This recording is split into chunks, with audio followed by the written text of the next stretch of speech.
उसमें मगन रहोगे, रूहानियत बेदार हो गई, रूहानियत पैदा हो गई।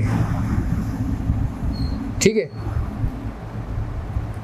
अब हम ये कायम मकाम कैसे होगी?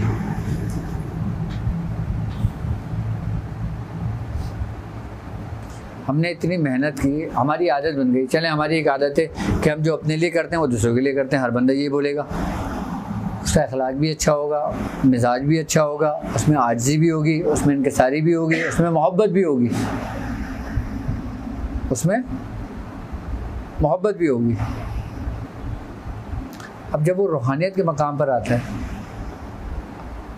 तो क्या उसमें रूहानियत होगी?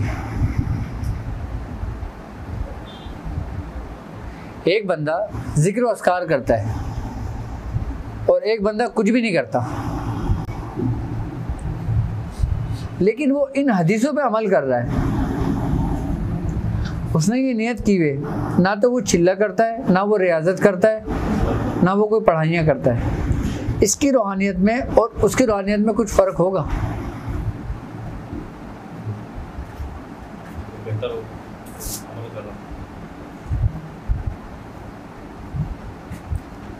भाई बेहतर क्या होगा? अब जो जिक्र कर रहा है वो अमल नहीं कर रहा, तवज्जो से कर रहा है, दोनों अपनी तवज्जो से कर रहे हैं।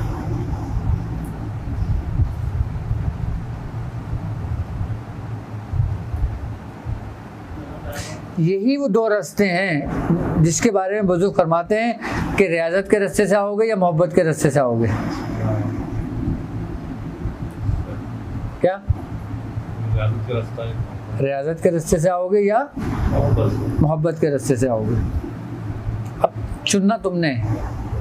लेकिन मुझे एक सवाल पैदा होता है कि मोहब्बत का इजहार कैसे हो जब आपने अभी मोहब्बत का दावा बातिल है।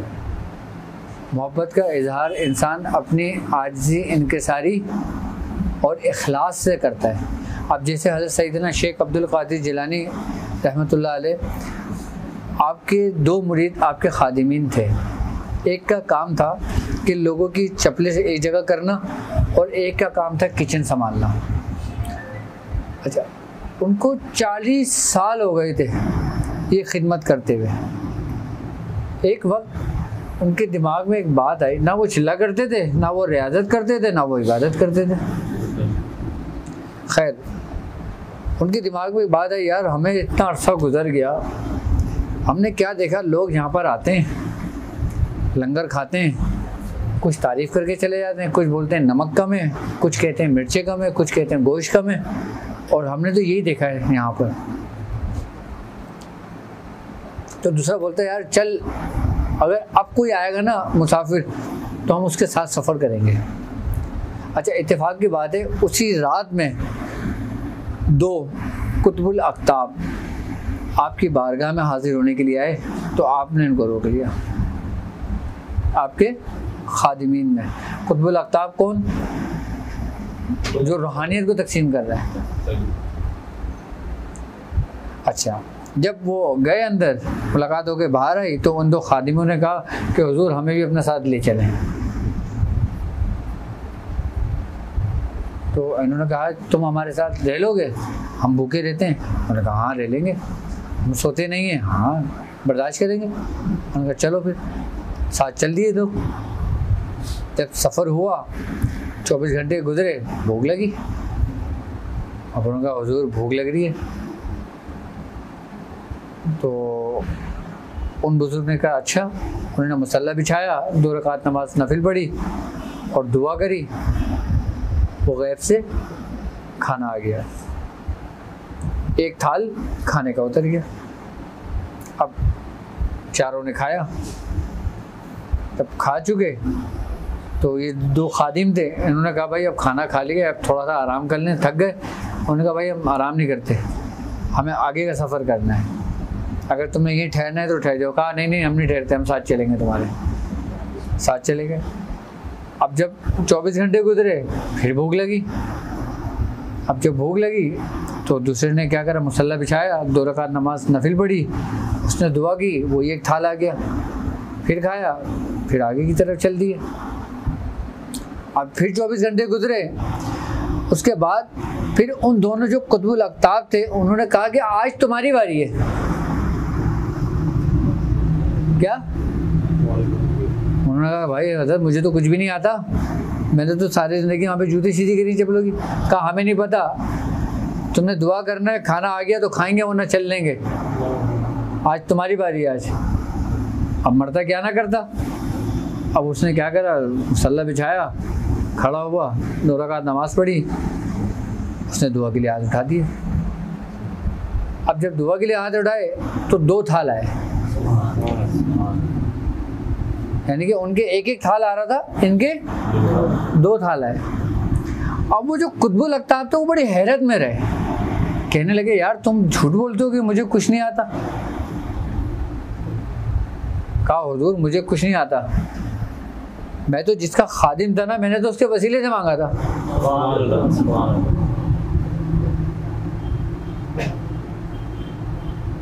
मैं तो, अब ये था मोहब्बत का रास्ता और वो था रियाजत का रास्ता। अब रियाजत कितनी सख्ती कि मिल गया खा लिया, नहीं मिला शुक्र अदा किया।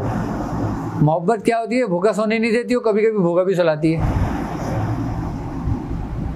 मोहब्बत तुम्हारे हर नाज उठाती है, अगर तुम बिगड़ भी जाओ तो तुम्हें संवार देती है। लेकिन रियाजत वो तुम्हें आजमाइश में डाल देती है। हमारे मियाँ हुजूर वो हैं कि जो मोहब्बत के रास्ते से गए थे, क्योंकि ख्वाजा मंजूर हुसैन शाह साहब ने कहा था कि मियाँ मोहब्बत के रास्ते से आओगे या रियाजत के रास्ते से आओगे। जबकि उस वक़्त मियाँ हुजूर की ये रियाजत थी कि इशा के वज़ू से फजर की नमाज़ पढ़ते थे। उनकी ये रियाजत थी तो उन्होंने कहा हुजूर मैं रियाजत के काबिल नहीं हूँ, मेरे लिए आपकी मोहब्बत ही सब कुछ है। यानी कि इतनी रियाजत के बावजूद भी यहाँ पे 3 घंटे की पढ़ाई कर रहे हैं तो आज छोड़ के बैठते हैं कि भाई हम तो पढ़ाई करते हैं, 120 बार हिज़्बुल बहर रोज़ पढ़ते हैं, 120 बार सूरह मुज़म्मिल शरीफ पढ़ते हैं।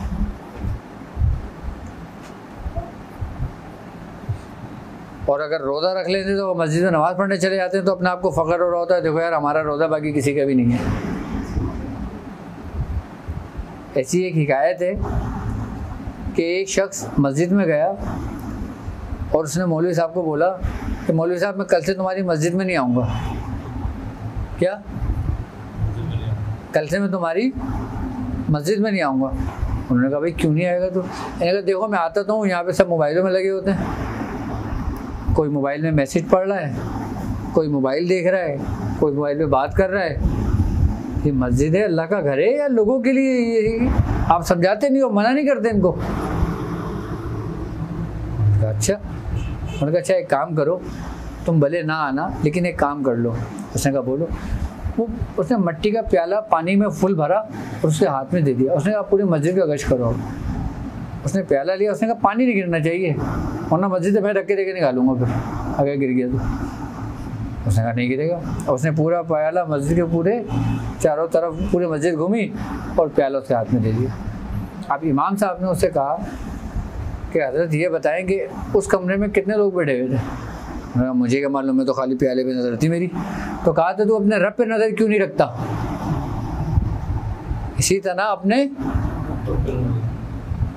उसकी मखलूक पे क्यों उसके नकाइस के ऊपर रखता है? जबकि कुरान तुझे अपने रब इबादत करने का हुक्म दे रहा है, ये नहीं कह रहा कि तू दूसरों के कामों को देख के कौन क्या कर रहा है। वो उसका जाती बेटा है ना अपना, लेकिन तुम्हारा काम क्या है? लेकिन हम क्या काम करते हैं? सिलसिले में भी बहुत ज़्यादा है ये, खानकाहों में तो बहुत ही ज़्यादा है ये, और हर दौर में रहा है ये कि एक दूसरे की काट करना या टांगे खींचना या वो करना या उसकी बुराई सामने पेश करना।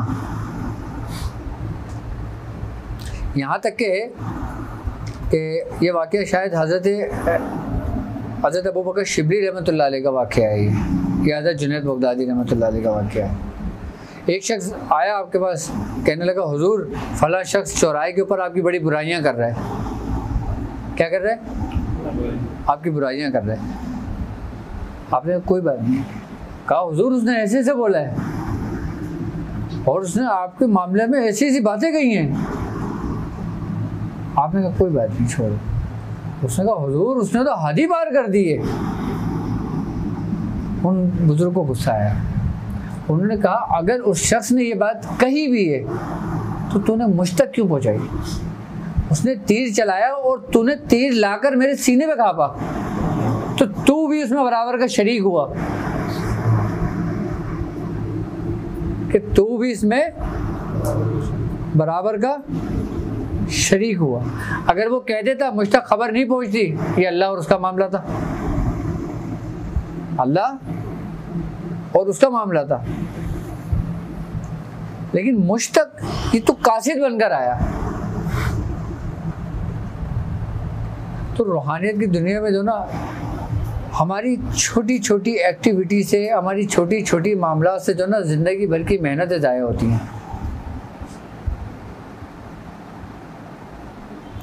अब हम रात भर इबादत करें, दिन भर लोगों के ऐब तलाश करें, तो आपको रात भर इबादत करने का फ़ायदा होगा? कोई फ़ायदा नहीं होगा, चाहे आप कितने ही रियासत के मालिक क्यों ना हो। इब्तिदान में मुरीद के लिए ये चीज़ ज़हर कातिल है। मैं अपने तमाम शागिर्दों को, अपने तमाम मुरीदों को ये ताकीद करता हूँ कि कोई भी अपने किसी भी पीर भाई पर, अपने किसी भी भाई पर, अपने किसी भी उस पर कोई नज़र ना रखे कि कौन अच्छा अमल कर रहा है, कौन बुरा अमल कर रहा है। ये तुम्हारा काम नहीं है। तुम ऐसे हो जाओ गोया तुम अंधे हो, गूंगे हो, बहरे हो, तो तुम कामयाब होगे, वरना तुम कामयाब भी नहीं होगे।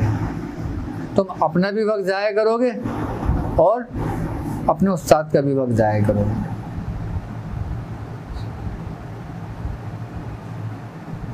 जब तुम सब कुछ अपने पुश पे डाल देते हो ना, जब तुम अपना बर्तन अंदर से खाली कर लेते हो ना, फिर तुम्हारा शेख उस बर्तन में डालता है। हम अंदर के बर्तन को खाली नहीं करते और अपने शेख से शिकवा करते रहते हैं, हुजूर हमें 10 साल हो गए आज हम वहीं के वहीं हैं, हमें 20 साल हो गए आज हम वहीं के वहीं हैं, आज हमें 50 साल हो गए आज हम वहीं के वहीं हैं।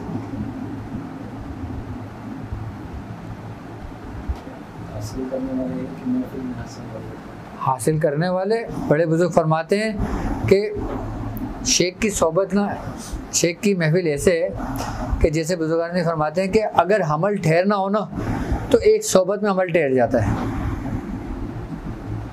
अगर हमल ठहरना हो एक सोबत में हमल ठहर जाता है, नहीं तो हज़ारों सोबत आपकी बेकार होती हैं। यानी कि आपको आपके शेख से अगर मिलना होगा ना तो शेख की एक सोबत में आपको मिल जाएगा, नहीं तो आप हज़ारों सोबतें ले लो, आप जहाँ से चले थे वहीं खड़े हो गए। अगर इन बातों पर अमल नहीं करा, आप देखो ना, आप सिर्फ इस चीज़ पे अमल कर लो कि जो तुम अपने लिए पसंद नहीं करते वो, यार हर बुरी आदत आपके अंदर से ख़त्म हो जाएगी, हर बुरी आदत ख़त्म हो जाएगी, चापलूसी ख़त्म हो जाएगी और बद गोयाई जो है वो ख़त्म हो जाएगी, बद ज़ुबानी ख़त्म हो जाएगी, इधर की उधर, उधर की इधर ये लगाना ख़त्म हो जाएगी, हर चीज़ ख़त्म हो जाएगी आपके अंदर से, अगर आपने सिर्फ इस बात पे अमल कर लिया।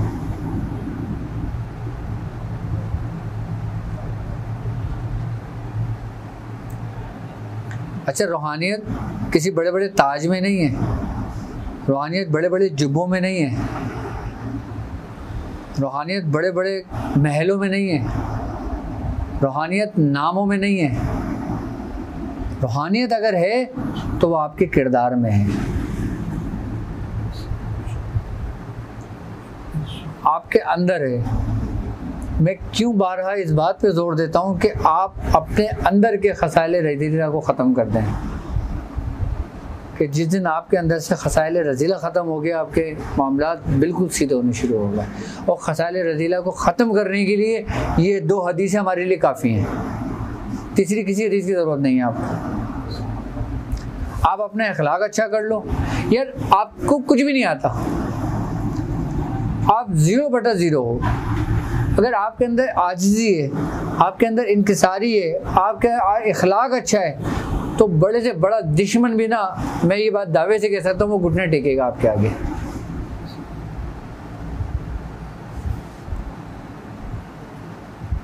दीन अगर फैला है ना, तो इन पर अमल करने से फैला है, तबलीग करने से नहीं फैला। तबलीग तो हज़रत आदम अलैहिस्सलाम से शुरू हुई थी। अमल करके किसने दिखाया? सरकार दो आलम सल्लल्लाहु अलैहि वसल्लम की ज़ात अक़दस ने, जो 63 साल में आधी दुनिया मुसलमान हो गई थी। वरना हज़रत नूह अलैहिस्सलाम की उम्र 900 बरस गुजरी है, और कितने ईमान लाए? 100। 900 भी पूरे नहीं थे,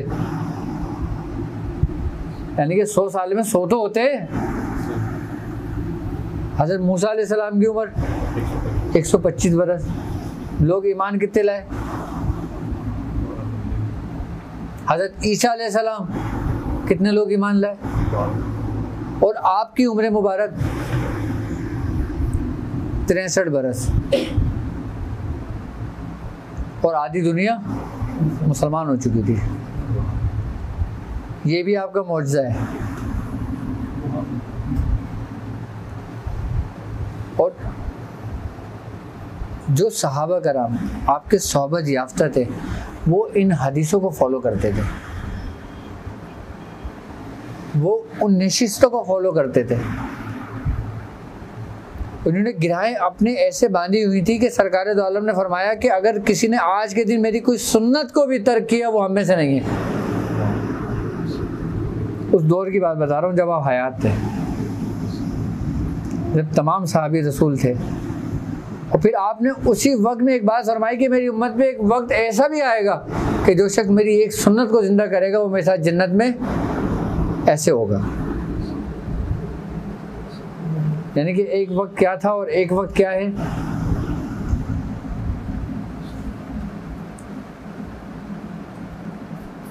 हमने अपना किरदार अच्छा करना है, हमने रूहानियत की तरफ टूट के नहीं पड़ना, हमने उसको अंधों की तरह नहीं ढूंढना, क्योंकि हमारे बुजुर्ग ढूंढ चुके हैं ना। और अगर आप ढूंढोगे तो बेवकूफ़ी करोगे। भाई आपको कोरंगी का रास्ता पता है, आप तलाश कर चुके हो कोरंगी, आप ये रहते हैं सरजानी में। अब इनको मैं अगर बोलूँगा कि तुम कोरंगी जाओ, ये क्या करेंगे? सफ़र शुरू करेंगे, कितना घूमते फिरते रहेंगे हर जगह जगह जगह जगह। और कभी किसी से पूछ रहे हैं, कभी किसी ने बोला इधर से चले आओ, यूँ मुड़ जाना, ऐसे चले आओ, यूँ मुड़ जाना। इनको हो सकता है 5 घंटे लग जाएं, 8 घंटे लग जाएं, कि तुम्हारी हर अमल का दारोमदार तुम्हारी इन्ना मालू बिल नियत, कि हर अमल का दारोमदार आपकी नियतों पर। यहाँ से आपकी ज़िंदगी की इब्तिदा होती है, ज़ाहिरी भी और बातिनी भी। अब आप अपनी ज़िंदगी को ले लें और इस हदीस को ले लें खाली। इसकी कितनी अहमियत है कि जब आप मगरिब की नमाज़ पढ़ने गए थे, अभी आप आपने मगरिब की नमाज़ पढ़ी है, आपने नियत मगरिब की करी थी या इशा की करी थी? मगरिब की करी थी, आपकी नमाज़ कबूल हुई। अब आप इशा की नियत करते, मगरिब की नमाज में सब कुछ वही पढ़ते, सारे कलमात वही पढ़ते, सुजूद रुकू हर चीज़ करते, आपकी नमाज कबूल होती? क्यों?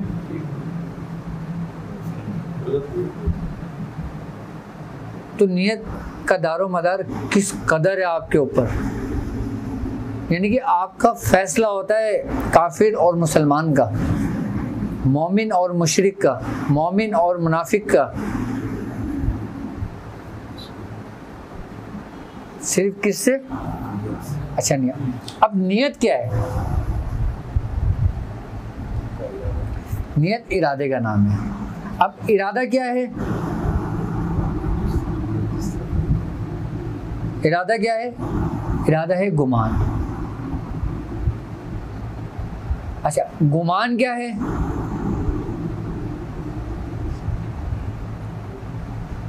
यानी कि इरादा आपका गुमान, और गुमान तुम्हारा रब है।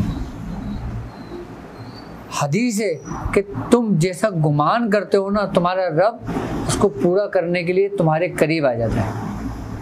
अब ये देखो, जैसी सोच रखोगे, जैसा गुमान रखोगे, जैसी पॉजिटिव थॉट आपकी होगी, आपके साथ आपकी ज़िंदगी में मामला बिल्कुल उसी तरतीब और उसी तरीके से होने शुरू हो जाएंगे। अगर आपकी सोच अच्छी नहीं होगी तो आपकी नेगेटिव थॉट आपकी पॉजिटिव थॉट पर गालिब आ जाएगी, बनेंगे वही पैटर्न। एक बदशक्ल बदनुमा बन रहे हैं जो नेगेटिव है, और एक तरतीब से बन रहे हैं जो पॉजिटिव है।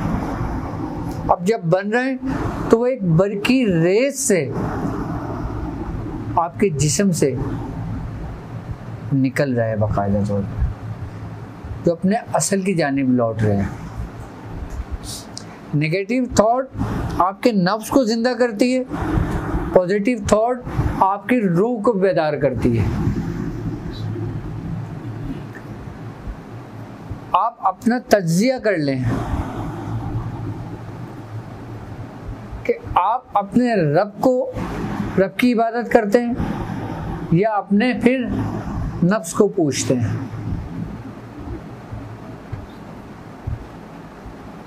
इब्तिदा कहाँ से? इसी हदीस से, आपकी नियतों से।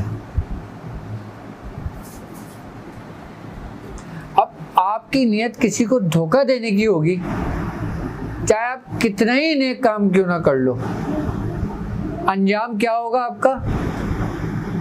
बुरा। क्यों? क्योंकि आपके दिमाग के अंदर उसी जैसे कनेक्शन बन चुके हैं। उन्हीं दिमाग ने आपके तमाम जिस्मानी आज़ा को वो पैगाम मुंतकिल कर दिया